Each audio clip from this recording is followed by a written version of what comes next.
아주 몇 년 만에 찬양대의 아름다운 모습을 보는 것 같습니다. 하나님의 귀한 축복이 주님 전을 찾은 우리 모든 성도님들의 가정과 삶에 풍성하기를 간절히 소망합니다. 오늘은 기쁨과 행복이 차고 넘치는 교회, 그런 제목을 함께 말씀을 나누겠습니다.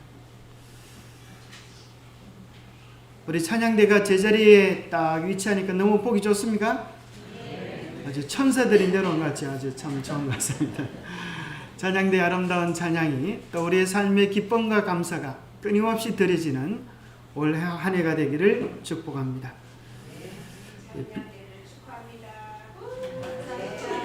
예, 박수 한번 치겠습니다. 찬양대 시작을 한 멋진 시작입니다.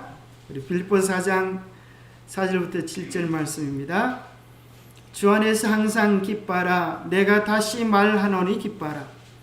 너희 관용을 모든 사람에게 알게 하라. 주께서 가까우시니라. 아무것도 염려하지 말고 다만 모든 일에 기도와 간구로 너희 구할 것을 감사함으로 하나님께 아뢰라. 그리하면 모든 지각에 뛰어난 하나님의 평강이 그리스도 예수 안에서 너희 마음과 생각을 지키시리라. 새해 하나님께서 우리 교회에 기쁨과 행복을 넘치도록 더해 주시기를 축복합니다. 여러분 마음속에 기쁨이 있습니까? 행복이 있습니까? 예, 아멘 하시는데 옆 사람 보고 다시 한번 물어보세요. 자, 지금 행복하시고 기쁘신가? 여러분 한번 물어보세요. 옆 사람에게. 자, 다시 한번 오늘 인사입니다. 자, 한 사람 물어보고 한 사람은 답을 해야 되겠죠? 자, 기쁘시고 행복하시고 기쁜가 물어보니까 기쁘다 그래요? 자, 이번에는 그 이유를 한번 물어보겠습니다. 뭐가 그리 기쁘십니까? 한번 해보세요. 예, 우리 이천열 집사님은 살아있음에 감사합니다. 이렇게 안 죽고 또 한 해를 맞이할 수 있음에 감사하고, 예, 감사한 게 참 많은 것 같습니다. 자, 들은 이야기 중에 정말 나누고 싶은 기쁨의 이야기 한번 해보시기 바랍니다. 이쪽 팀, 우리 천사팀에서. 아, 그죠. 예. 정말 오늘 까딱처럼 했으면 천사 반열에 오르지도 못할 뻔했는데, 천사 반열에 오르게 하신 하나님 은혜에 감사합니다. 또 이쪽에서는 어떻습니까? 뭐가 기쁘십니까? 예, 이천열 집사님은 살아 계셔서 예, 기쁘시고. 자, 중앙팀 어떻습니까?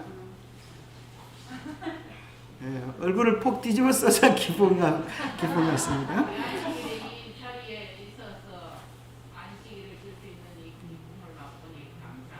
예, 그죠. 안식일을 맞이해서 이 기쁨을 맛보게 하시니 감사합니다. 근데 속으로 어떤 사람은 그럴지 모르겠어요. 아이고, 목사님, 기쁜 일이 있어야 기쁘지요. 행복한 일이 있어야 행복하지요. 참 답답하십니다. 그런 생각을 마음속으로 품고 계신 분이 계실지 모르겠어요. 기뻐할 일이 내 속에 가득하면 목사님이 기뻐하지 말라 그래도 기뻐할 것입니다. 아예 그런 거 보면 다 때리치우고 저한테 돈보따리는 그냥 하나 안겨줘 보십시오. 기쁘지 않나? 그런 생각을 하실 분도 계실지 모르겠어요. 한 번은 새로 이사 오신 분이 교통경찰에게 이렇게 물어봤다는 거예요. 이 주변에서 참 좋은 교회를 좀 소개해 주십시오. 제가 새로 이사 왔기 때문에 어느 교회를 가면 좋을지 모르겠습니다. 그런데 교통순경이 제가 아는 한 교회를 소개해 드리죠. 골목으로 가셔가지고 오른쪽으로 갔다가 왼쪽으로 갔다가 거기 가면 아주 교회가 있습니다. 그래서 이 사람이 무릎무릎 그 교회를 찾아가서 예배를 다 마치고 나오는데 보니까 골목에 크고 번쩍번쩍한 교회들이 참 많이 있는 거예요.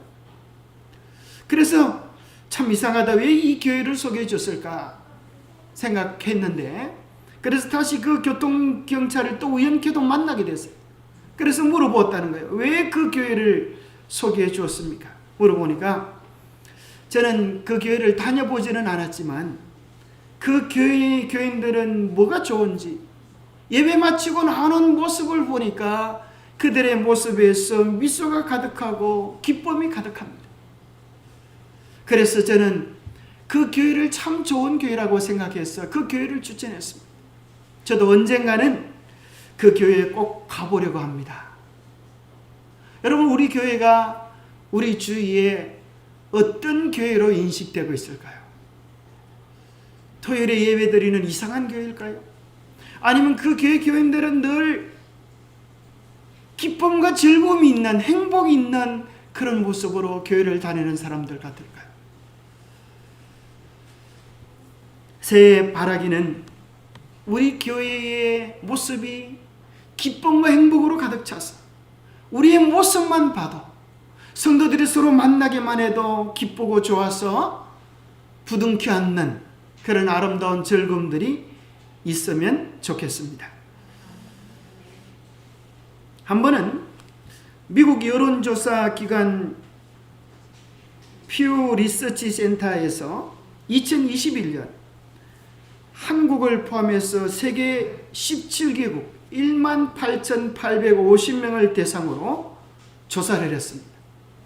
무엇이 당신에게 행복을 줍니까? 삶에서 가장 중요한 가치는 어디에 있습니까?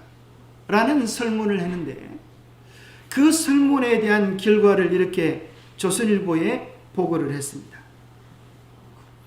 한국 사람들은 세계적으로 이런 나라가 없다는 거예요. 세계적으로 이런 나라가 없다는, 조사를 했는데 17개 가운데서 1순위에 물어볼 것도 없이 돈입니다. 이렇게 물질적 행복을 최고로 꼽은 국가가 우리 한국이라는 거예요. 한국을 제외한 대부분의 국가에서는 1순위는 가족이다. 가족이다. 그런데 우리나라는 도대체 어떻게 된 심판인지, 가족보다 돈이 더 좋다. 돈만 있으면 만사가 땡이다. 세상에 이런 조사 결과를 가지고 왔습니다. 여러분, 기쁘십니까? 슬프십니까? 혹시 여러분 마음도 이렇지는 않습니다. 그래서 어떤 때는 이런 인사는 하는 사람들이, 새해 복 많이 받으십시오. 이게 아니고 새해 부자 되십시오. 새해 돈보따리 받으십시오. 참 기가 잘 노릇입니다. 언제 우리 행복의 척도가 물질이 되어져 버리는지, 그래서 물질보다 더 소중한 기쁨과 행복, 사랑은 잊어버리고 산, 이렇게 삭막한 인생이 되어져 버리는지 안타까운 것입니다. 무엇이 행복을 결정하는가라고 하는 연구를 2015년에 하버드 의대 정신과 교수인 로버트 윌딩 박사 연구팀이 75년 동안 724명을 뽑아서 2년마다 그들을 체크하면서 인터뷰하면서 그들의 인생을 관찰했습니다. 무엇이 그들을 행복하게 만드는가? 몇 년 동안요? 75년 동안 엄청난 시간을 들여서 무엇이 인생을 행복하게 하는가에 대한 비결을 3가지 발견했는데 이렇게 보고를 했습니다. 그럼 무엇이 삶을 행복하게 할까요? 첫 번째 비결은 관계라는 것입니다. 돈이 아무리 많아도 관계가 좋지 못하면 행복할 수가 없다. 성경에도 그렇지 않습니까? 날마다 고기 국물 먹고 싸우는 것보다 채소를 먹지만 화목한 가정이 더 행복하다. 그렇게 이야기해 놓고 있습니다. 두 번째는 행복하기 위하여 얼마나 많은 친밀한 관계가 필요한가. 거기에 대해서 이야기하기를, 숫자가 많다고 행복한 게 아니라 비록 적은 수이지만 친밀감을 느끼고 서로 믿을 수 있는, 때로는 나의 부족하고 못난 것까지라도 다 수용하고 포용해 줄 수 있는 사랑의 관계를 가지는 것이 필요하다. 그렇게 조사를 했습니다. 많은 친구가 필요한 게 아니라 나의 모습을 있는 그대로 받아줄 수 있는 친구, 있는 그대로 사랑해 줄 수 있는 친구가 여러분 주위에는 몇이나 있습니까? 그것이 우리 행복을 결정한다는 것입니다. 내가 잘났다고 해서, 내가 재주 좋다고 해서, 내가 가졌다고 해서 나를 좋아해 주는 관계는 그것이 끝이 나는 순간 돌아서게 되어 있는 것입니다. 우리의 형편과 상황에 상관없이 나를 사랑해주고 이해해주고 받아들일 수 있는 그런 친구들이 몇이나 되는가. 세 번째는 이렇게 연구 결과를 발표했는데요. 이러한 친밀성 있는 인간관계는 몸에 건강을 주고 마음 행복을 주고 심지어 우리의 두뇌에까지 영향력을 미쳐서 행복감과 하는 일에 자신감과 능률을 오르게 한다. 그렇게 조사를 했어요. 생각해 보면 일리 있는 말 같지 않습니까? 우리 매일의 삶 속에서 좋은 관계를 통하여 신뢰받고 사랑받고 인정받으면 그 속에서 힘을 얻어서 우리가 하는 매일의 날들이 의미 있고 기뻐지는 생활을 할 수 있게 되지 않겠습니까? 고로 이제 우리의 가치관과 초점을 바꿔야 합니다. 이제는 우리 한국 사람들이 돈 그러며 살았지만 돈 그러다가 돌아버린 사람들이 한둘이 아닙니다. 이제는 외형적인 그 어떤 것보다도 인간관계에 관심을 가지고 서로를 소중히 여기고 아껴주고 칭찬해주는 그리스도의 사랑이 우리의 모든 관계에 머물게 되기를 바랍니다. 워싱턴 주립대학 펜실베니아 주립대학 공동연구팀도 그렇게 발표했습니다. 성공이 무엇이냐? 성공은 돈을 많이 버는 데도 있지 않고 건강한 데도 있지 않고 심적인 평화 혹은 매력적 외모에도 있다고 생각지 않는다. 중요한 것은 행복이란 배우자가 서로를 어떻게 느끼는가, 서로의 관계에 의존되어져 있다. 그렇게 이야기했습니다. 좋은 관계는 심지어 수명에도 영향을 미칩니다. 천국은 어떤 곳이 천국일까요? 내 주변에 있는 사람들이 좋아 보이면, 내 주변에 있는 사람들이 사랑스러워 보이면, 내 주변에 있는 사람들이 천사 같아 보이면 여러분은 천국에 와 계십니다. 그런데 내 주변에 있는 사람들을 보면 불편하고 내 주변에 있는 사람들이 악마처럼 보이면 여러분은 어디에 와 계신 거라고요? 천국도 지옥도 내가 선택하는 그런 몫이라고 하는 사실을 잊지 말아야 합니다. 쥐를 가지고 실험을 해보았죠. 유명한 연구여서 여러분들이 다 알고 계시긴 하지만 다시 한번 그 중요성 때문에 이야기해 드립니다. 쥐를 외톨이로 혼자 이렇게 지내도록 먹을 것과 입을 것 충분히 주고 키워주었는데 600일을 못 살고 돌아가시더라고요. 그래서 이번에는 외로우신가 보다. 그래서 지스방에게 친구들을 풍성히 집어넣고 먹을 것 입을 것, 지스방들이 다 갑자기 좋아하시는 것 같은데 우리 지시들이 좋아하시는 것 같은데 그 지는 아닌 것 같은데 같은 바람이라고 좋아하시는 것 같아요. 자, 보니까 친구들이 많으니까 수명이 늘어났다는 거예요. 심지어 100일이 더 늘어 700일을 살게 됩니다. 이번에는 친구들이 있을 뿐 아니라 사람의 돌봄이, 수직적인 관계도 함께 되어져서 돌보고 사랑을 주니까 심지어 그들의 수명이 950일로 늘어난 놀라운 결과를 발표했습니다. 여러분 집에서 키우는 애완동물도, 그죠? 요즘 반려동물이라고 그러죠? 반려동물도 얼마나 사랑의 주의에 따라서 수명이 달라지는 것을 느끼게 되는 것입니다. 이것은 꼭 지씨뿐만 그런 것이 아니라 김씨도 박씨도 이씨도 똑같다는 것입니다. 우리 모두는 다 하나님께서 사랑하며 살도록 만들어 놓으신 존재이기 때문에 목숨이 아깝거든.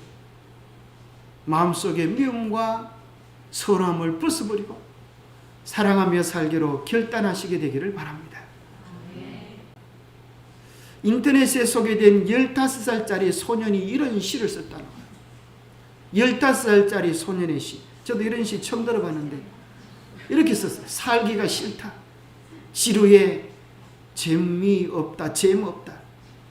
재미없다는 소리인지 재미없다는 소리인지. 뭐 15년밖에 안 살았지만 살 만큼 살았나? 재미없다. 학교도 가기 싫고 학원도 가기 싫어. 그냥 맨날 짜증만 나고 그냥 살기가 싫어. 혹시 청소년 여러분 마음은 이렇지 않죠? 요즘 아이들이 이런 아이들이 있다는 거예요. 살기 싫어. 짜증나. 엄마 건들지 마. 나 지금 열받고 있어. 아주 무서운 아이들. 아이고, 이 애는 실제로 금쪽 같은 내 새끼에 나왔는데 중학교 1학년 아들인데 살기 싫어. 살기 싫다고. 너 학교 가야 되잖아. 왜 게임만 하고 그래? 그냥 죽어버리면 되지 뭐. 학교는 왜 가? 깡패들한테 시비 걸어. 너 어떻게 혼자 자살할 수도, 자살할 용기도 없잖아? 그냥 이렇게 깡패들한테 시비 걸어서 찔려 죽으면 되지 뭐. 아이고, 참 이 애가 실제로 그러는 거야. 중학교 1학년. 그러면서 하는 소리가, 솔직히 그렇게 칼에 맞아 찔려 죽는 게 더 행복하지 뭐. 그러면서 하는 소리가 뭐야? 이 집구석에 있는 것보다 그게 더 행복하죠. 참 기가 찰 노릇이 아니에요? 그 얘기를 듣고 그 엄마가 통곡을 합니다. 우리 애가 왜 저렇게 망가졌을까? 중학교 1학년이 말이야. 참 기가 찬 일입니다. 왜 그럴까요? 우리의 삶에서 사랑을 잃어버리고 기쁨을 잃어버리고 행복을 잃어버리고 소중감을 잃어버리고 돈 경쟁 공부 그러다가 더 소중한 것들을 잃어버렸어요. 우리나라에서의 평등은 평수가 얼마나 넓으냐, 덤수가 얼마나 올랐느냐, 그게 평등이라고 그러잖아요. 참 기가 찬 세상 가운데 사는 것입니다. 니체라고 하는 무신론 철학자가 내가 예수를 믿고 믿을 필요성을 느끼지 않았던 이유는 예수를 믿는 사람들의 생활 속에서 기쁨을 찾아보지 못했기 때문이다. 예수를 믿어도 그들의 삶에 기쁨이 없는 걸 내가 봤는데 내가 뭐 꼭 예수님 믿을 필요가 있겠는가? 그런 이유들 때문에 무신론자가 되었다고 이야기를 했습니다. 또 슈바이처 박사는 이렇게 이야기했습니다.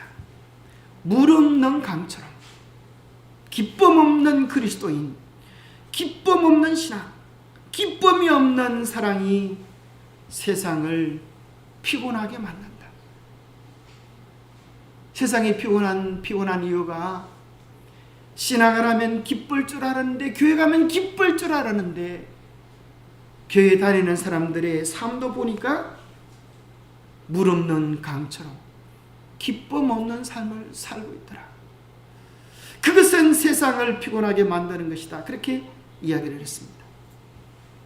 아프리카에는 물 없는 강이 많다. 모래 언덕 사이로 겨우 명맥을 유지하며 흘러가는 강물을 보면 강이라는 이름을 붙이기도 민망할 만큼 초라하고 비참하다.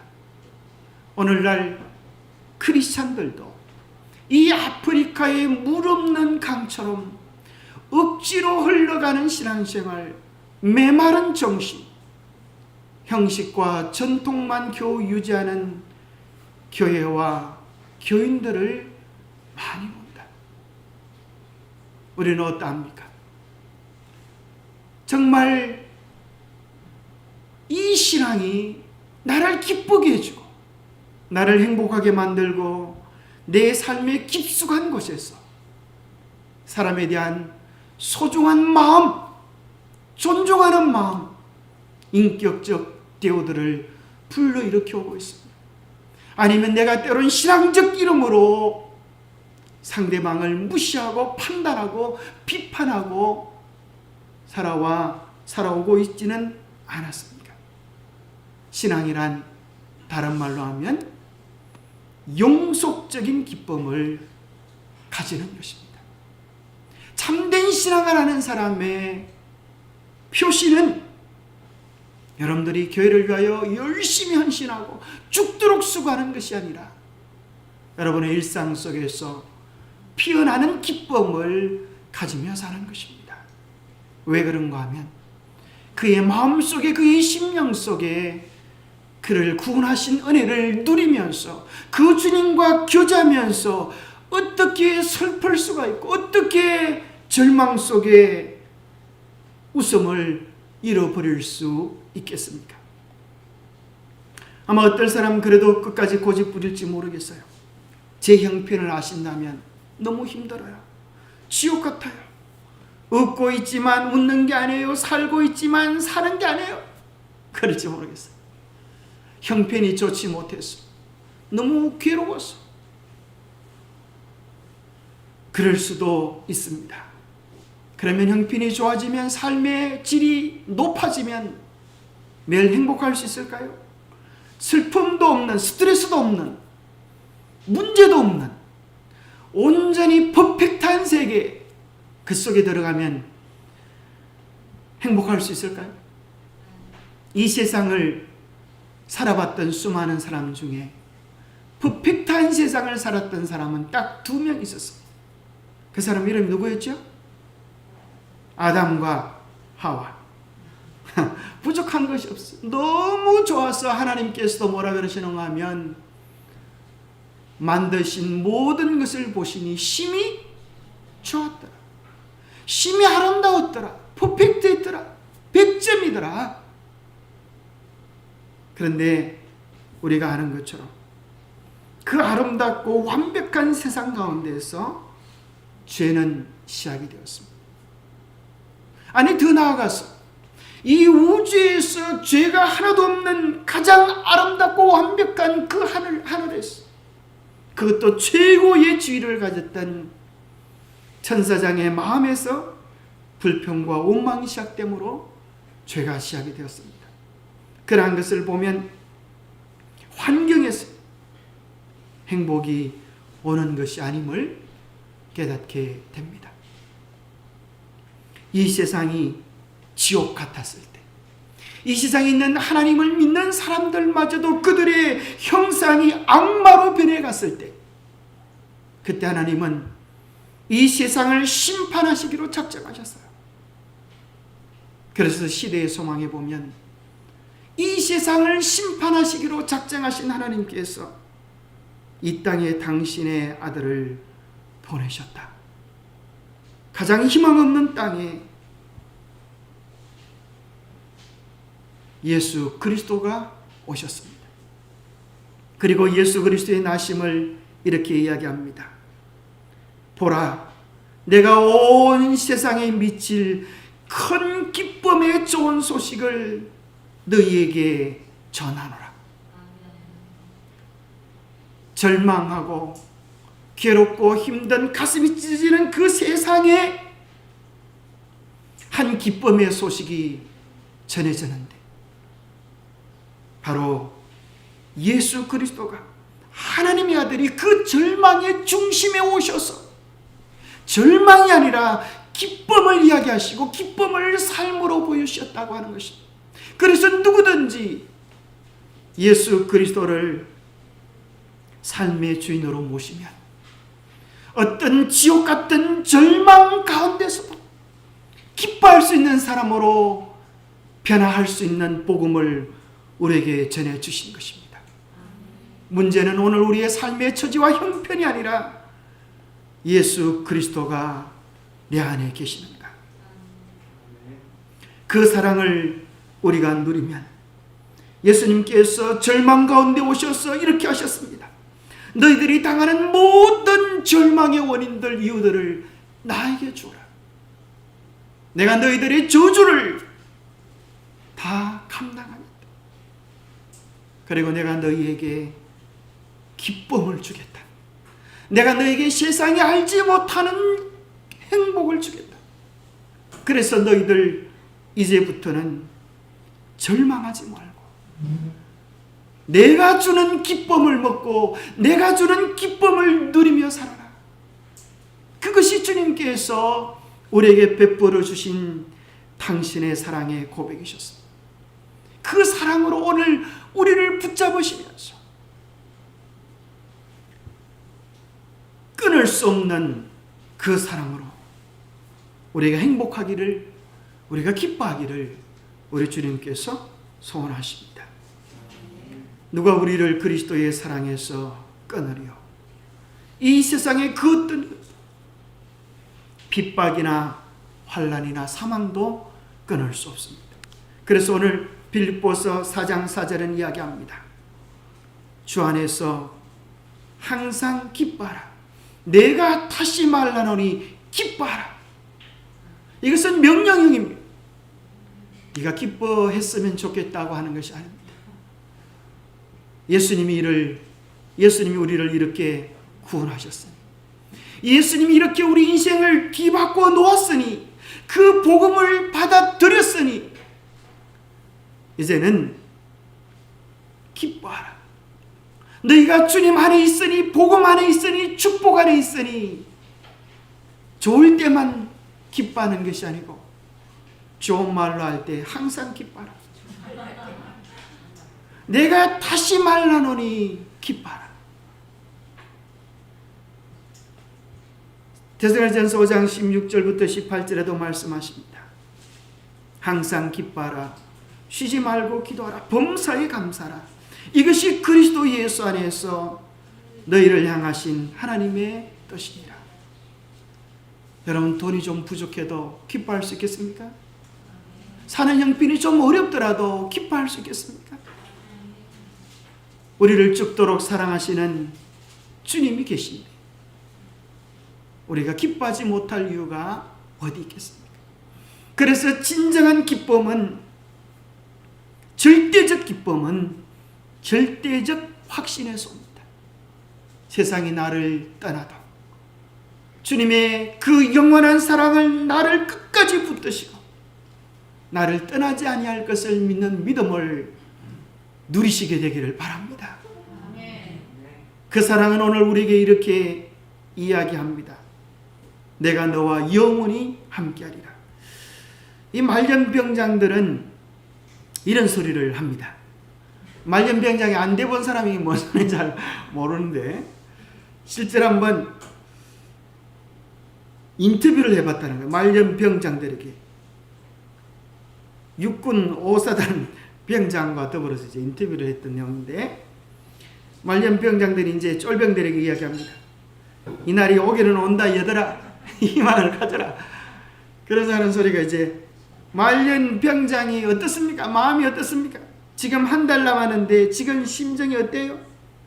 그렇게 물으니까 저녁을 코앞에 두고 계시는데 요즘 느끼는 심정을 한 단어로 표현해 본다면 무아지경이요. 무아지경. 아무 생각도 안 들어요. 제가 곧 집에 간다는 생각조차도 들지 않습니다. 무념무상. 저도 비슷합니다. 얼마나 좋은지. 얼마나 좋은지. 그래서 뭐라고 이야기하는가 하면 말년병장이 나를 거꾸로 매달아봐라. 국방부 시계가 안 돌아가나? 그날은 오고야 만다.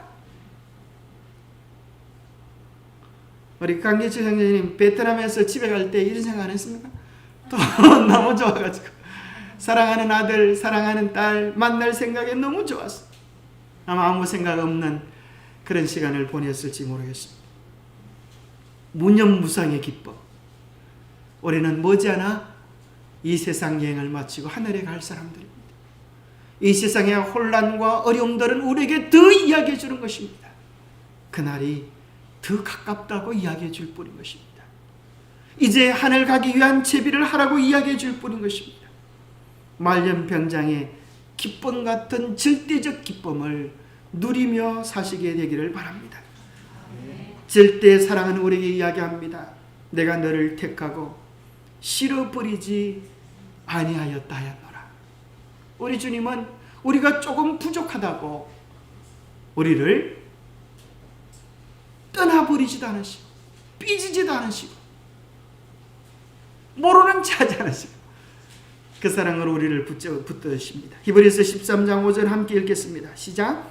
그가 친히 말씀하시기를 내가 결코 너희를 버리지 아니하고 너희를 떠나지 아니하리라. 여러분 행복하십니까? 우리에게 그런 사랑이 있습니다. 그 사랑을 붙잡고 누리게 되기를 바랍니다. 요한복음 10장 28절에 내가 너희에게 영생을 주노니 영원히 멸망하지 아니할 터요 또 너희를 내 손에서 빼앗을 자가 없느니라. 이 절대적 기쁨, 절대적 소망을 누리시게 되기를 바랍니다. 여러분 믿음이 조금 부족하다고 걱정하지 마세요. 여러분 믿음은 여러분이 키워가는 게 아니라 여러분 속에 계신 예수님이 책임져 주실 것입니다. 믿음이란 신뢰입니다. 그분께서 내 안에 이루실 것을 믿는 것이 믿음입니다. 그리고 예수님을 주셨다고 하는 것은 그 아들과 함께 모든 것을 우리에게 주셨다고 하는 것입니다. 예수 안에 모든 것들이 있습니다. 하나님이 그들로 하여금 이 비밀의 영광이 이방인 가운데 얼마나 풍성한지를 알게 하려 하심이라. 이 비밀은 너희 안에 계신 그리스도니 곧 영광의 소망이니라. 하나님께서 우리를 위하여 얼마나 풍성하고 놀라운 행복한 삶을 준비해 놓으셨는지 경험할 수 있는 비결은 예수님을 여러분 안에 모시고 그분과 더불어 살아가는 것입니다. 마치 씨앗을 심으면 그것이 언젠가 나무로 변하듯이 여러분 삶 속에 심어진 예수 그리스도 생명의 씨앗은 반드시 여러분의 삶을 천국으로 바꾸어 버리고 말 것입니다. 그래서 우리는 고난과 어려움의 세상 속에 살아도 그리스도인은 감사함으로 행복을 누리는 사람들입니다. 이 아름다운 신앙의 정체성을 잃어버리지 않게 되기를 바랍니다. 두 번째 행복은, 기쁨은 인간 관계 속에서도 경험할 수 있는데, 하나님과의 관계뿐 아니라 인간 관계 속에서도 경험할 수 있는데, 그것은 다양성 속에서의 일치를 믿을 때 가능한 일입니다.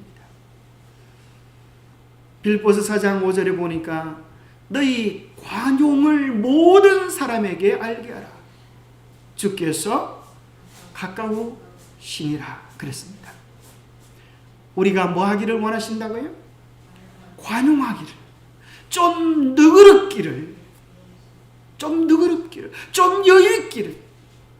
우리의 마음의 폭이 밴댕이 쏘가지같이 그렇게 좁지 말고 내 생각만이 정답이 아닐 수도 있다고 하는 생각들 속에서 젊은 세대의 가치관도 너그럽게 관용할 수 있고, 연세 많으신 분이 불편해서 좀 동작이 더딜지라도 기다림으로 참아줄 수 있는 여유를 가질 수 있게 되기를 바랍니다. 빌립보서 4장 2절에 보면 빌립보 교회도 그 문제가 있었던 것 같아요. 빌립보 교회는 여자 중심의 교회였어요. 여자들이 많은 교회. 그 여자들이 많은 교회에 무슨 문제가 있었는가 하면 유오디아와 순두부가 있었는데, 둘이서 의견이 틀려가지고 자꾸 싸워요. 순두부하고 그러는 것입니다. 너는 왜 그렇게 물컹해? 약속을 했으면 약속 시간에 와야 될 거 아니야? 9시 50분에 시작하면 적어도 9시 45분까지 와야 되는데 순서를 맞춰놓고 10시에 오는 수가 어디 있어? 그렇게 순두부를 가져 요절을 내는 것이, 패대기를 치는 것이. 때로는 잘못한 사람이 더 잘 알아요. 실수하면 실수한 사람이 더 잘 알아요. 그래서 자기가 더 미안하고 자기가 더 부끄럽고 창피한데 걷다 대고 칭찬과 위로와 격려는 해주기는 그냥, 용기를 주기는 그냥, 그걸 순서라고 해? 그렇게 하면 이랬을 기운이 나지 않는 거지. 그런데 가만히 생각해 보면 다른 것은 틀린 것이 아닌 것 같아요. 다른 것은 우리 인생을 아름답게 만들어주는 것 같아요. 이 세상에 흑백만 있으면 세상이 얼마나 단조롭겠어요. 빨간색도 있고 파란색도 있고 금무틱틱한 색도 있어서 그림을 아름답게 하는 것처럼, 컬러풀한 인생을 살게 하는 것처럼, 나 아닌 다른 것들도 인정해주며 살아보고 그 색깔도 아름답다고 얘기해보면 어떨까요? 모든 사람과 더불어 화평함과 거룩함을 쫓아라. 이것이 없이는 아무도 주를 보지 못하리라. 때로는 우리가 많은 경우에 진리냐 거짓이냐 때문에 싸우는 것보다는 내 스타일과 맞지 않아서 기분 나쁘다고 할 때가 많아요. 오빠는 강남 스타일인데 왜 나는 자꾸 강북 스타일을 따라가냐고. 우리 교회 전통은 이건데 너는 왜 새로운 스타일을 불러들이냐고. 여러분, 빛은 빛이지만 빛을 전해주는 모습은 자꾸 바뀌잖아요. 스타일이 바뀌잖아요. 이렇게 스타일을 바꿔놓으니까 얼마나 우리 교회의 빛들의 스타일이 바뀌니까 교회의 분위기가 달라집니다. 빛이라고 하는 본질적 요소는 변함이 없지만 스타일은 시대에 맞는 옷들을 갈아입는 것입니다. 그에 대하여 아름답게 생각해 보시기 바랍니다. 마음의 평안을 빼앗는 5가지가 있다고 합니다. 첫 번째는 탐욕입니다. 소유욕, 내 욕심만을 주장할 때 그렇습니다. 야욕, 성취욕이 우리의 평안을 빼앗아갑니다. 질투입니다. 질투는 다른 사람이 잘 될 때마다 배가 아픈 것입니다. 넷째는 분노입니다. 닷째는 교만입니다. 이러한 것들은 아무리 좋은 세상에 살아도 우리의 마음을 불편하게 하는 거예요. 너무 좋은 교회 가보면 이 교회는 왜 이리 좋아? 이 교회는 왜 이리 잘 돼? 불편한 것입니다. 우리 교회가 잘 돼야 되는데 그것도 불편한 거죠. 그냥 산은 산이요 물은 물이라고 즐기시기 바랍니다. 산은 산이어서 아름답고, 큰 교회는 큰 교회여서 아름답고, 작은 교회는 작은 교회지만 사랑 있는 교회로, 생명 있는 교회로, 복음 있는 교회이기 때문에 더 아름답다고 하는 것을 만들어 보면 어떻겠습니까? 관용이라고 하는 말을 히브리서는 에피에이케스라고 얘기하는데, 양보하는, 온화한, 친절한, 순종하는 그런 표현으로 사용될 수 있다고 이야기해 주고 있습니다. 마음에 좀 들지 않는 것이 있다 할지라도 너그럽고 용서하는 마음을 가지면 좋겠습니다. 생산적인 결과를 끌어내기 위한 5가지 관계가, 5가지 인간관계 원칙이 있는데 이렇게 하면 잘 된다 그럽니다. 많이 듣고 적게 말하라. 귀는 2개요 입은 1가지인 것처럼 이제 마쳐야 될 시간이 다 되어 가는것 빨리 이제 이거 보니까 빨리 마쳐야 될 것 같습니다. 많이 동의하고 적게 논쟁하라. 많이 고백하고 적게 비판하라. 많이 웃고 적게 걱정하라. 많이 주고 적게 받고자 하라. 이 많이 적게 하는 이 소다의 법칙을 잘 활용하면 인간관계들이 좋아집니다. 이 세상에는 3부류의 사람들이 있습니다. 첫 번째 부류는 좋은 사람. 어떤 사람이 좋은 사람이에요? 조화로운 사람. 이 사람과도 잘 어울리고 저 사람과도 잘 어울리고. 나쁜 사람도 있습니다. 어디든 좋은 사람만 있는 것이 아니라 나쁜 사람이 있지. 어떤 사람이 나쁜 사람이라고요? 나뿐인 사람. 내 고집만 앞세우는 사람. 예쁜 사람도 있죠? 예수님 뿐인 사람. 여러분 어떤 사람입니까? 어떤 사람이 되고 싶으십니까? 골로새 1장 27절에 자 1월 25일 날 가장 추웠던 날이라고 하는데 저한테 불편한 요구를 하시는 분이 한 분 계셨어요. 우리 교회 선교부장 연휴 다음 날 여러분 얼마나 쉬고 싶겠습니까? 게다가 우리 집에는 보일러가 고장이 나가지고 제대로 씻지도 못했어요. 가장 추운 날 그것도 낮이 아니고 저녁 7시에 방문 가자고 연락을 하시고 제가 가고 싶었겠습니까? 그런데 올해 우리 선교부장님이 보통 열심을 내시는 게 아니에요. 보통 열심. 낮에 전화해 보니까 낮에는 일이 있어가지고 어디 가신다는 거라. 그 이하경 씨가 하경품 같은 씨 그분이 말이에요. 근데 저녁에 시간이 된다고 그러더라. 그래서 이제 선교부장님이 저녁에 찾아가시겠다. 그래서 밤 7시에 세상에 그 추운 날 우리 집에는 보일러도 안 되는데 그래 이제 방문하자고 연락하셔가지고 이제 밤 7시에 갔을까요? 안 갔을까요? 아 기분 나빠 못 가겠습니다 이렇게 할 수도 있었는데 그렇게 하면 오늘 얘기가 안 되잖아요. 그때 이제 또 그분이 잘 아시고 계시는 한 교회 고참을 데리고 또 방문을 했습니다. 근데 참 미안한 것은 세상 일이란 그거에 보면 참 좋겠다 싶은데 그죠? 여러분 텔레비를 보고 영화를 볼 때는 그런 생각이 들지 않아요? 그거 보면 참 재밌겠다 싶은데 시작은 좋은데 끝이 어때요? 에이 괜히 시간 낭비했구나 그런 생각이 들잖아요. 이 전도하는 것은 활동하는 것은 시작은 별로 안 좋은 것 같아요. 가면서 그런 생각이 드는 것입니다. 오늘 밤에 뭐 이 추운 날 하필이면 가장 추운 날 그것도 한밤중에 뭐 간다고 뭔 수가 있겠나 그런 생각이 들기도 하는 것입니다. 그런데 그곳에 가서 만나거나 올 때는 마음속에 무슨 생각이 들었을까요? 이런 생각이 참 드는 것입니다. 참 잘했다. 올해 우리 교회에 뭔 큰일이 벌어질 모양이다. 우리 선교부장님 마음속에 저렇게 뜨거운 헌신과 열성이 있으니 올해는 무슨 요일부터 무슨 요일까지요? 수요일부터 일요일까지. 우리 보니까 선교부장님 일하러 안 가는 날은 다 방문의 날입니다. 그래서 밤이고 낮이고 하면 쫓아다닐 모양 같아요.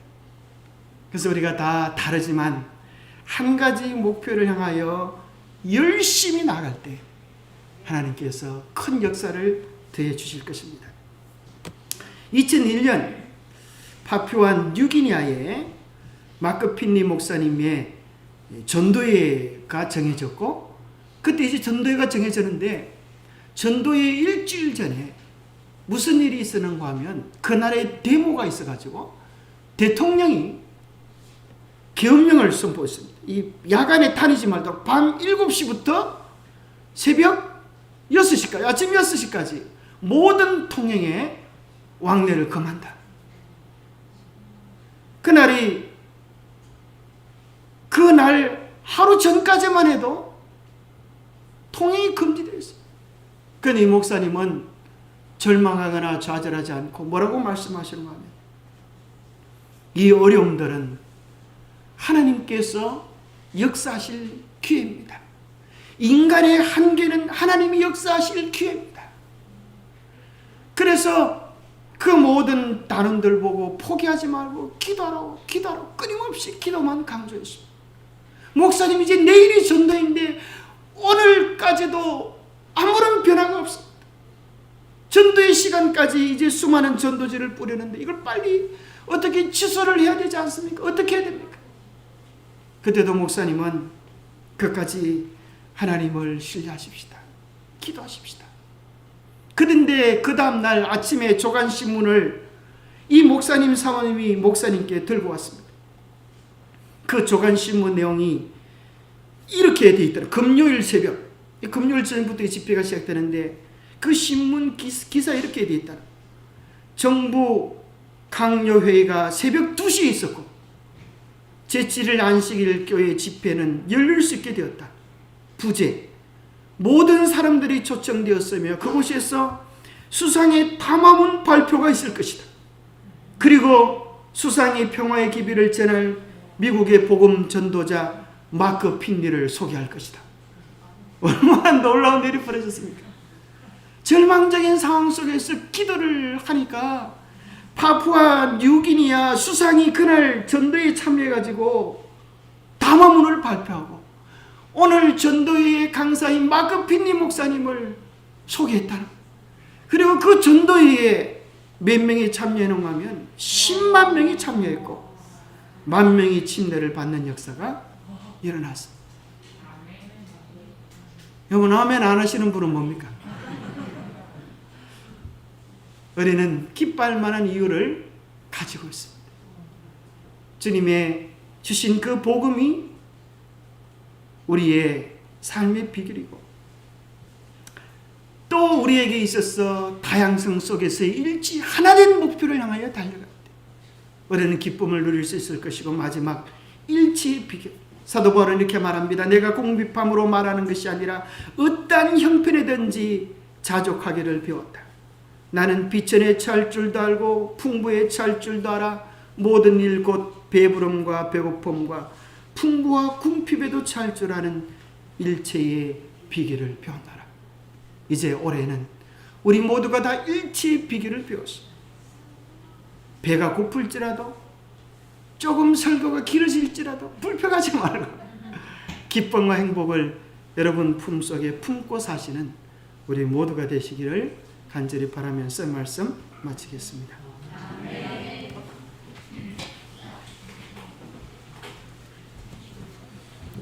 감사합니다. 다같이 말씀 생각하면서 찬미 638장을 찬미하겠습니다.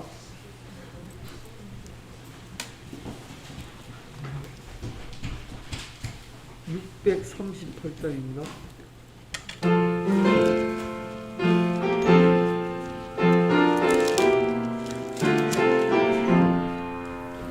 주의 말씀 받은 그날 기쁨으로 복되도다. 내 기쁜 마음 못 이겨서 온 세계에 전하노라. 기쁜 날 주 나의 죄 다시 쓴다. 늘 깨어서 기도하며 기뻐하기 가르치네. 기쁜 날 주 나의 죄 다시 쓴다. 복된 그날 내 전함로 새 사람이 되었도다. 이 몸과 마음 다하셔서 영광의 주를 섬기리. 기쁜 날 주 나의 죄 다시 쓴다. 늘 깨어서 기도하며 기뻐하기 가르치네. 기쁜 날 주 나의 죄 다시 쓴다. 새 사람 된 그날부터 편안함이 가득하네. 이 복된 말 전함으로 내 알공분 쌓았도다. 기쁜 날 주 나의 죄 다시 쓴다. 늘 깨어서 기도하며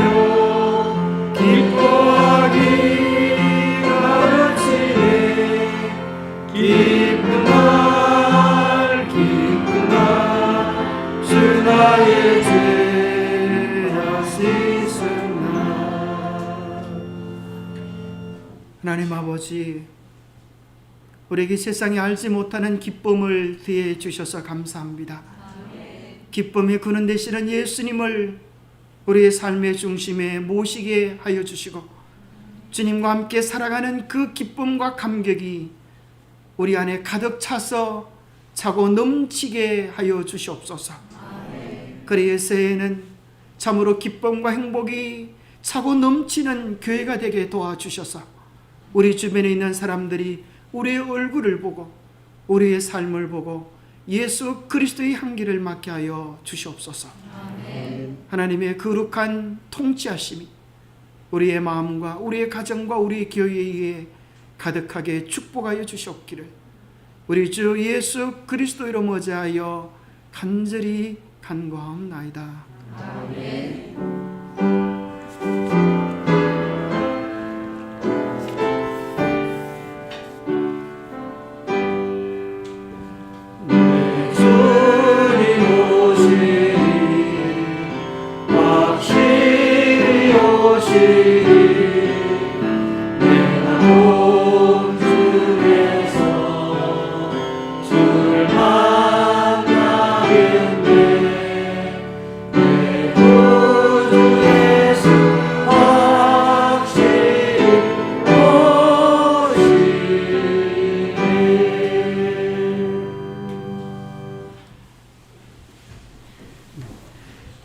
교회 소식 전하겠습니다.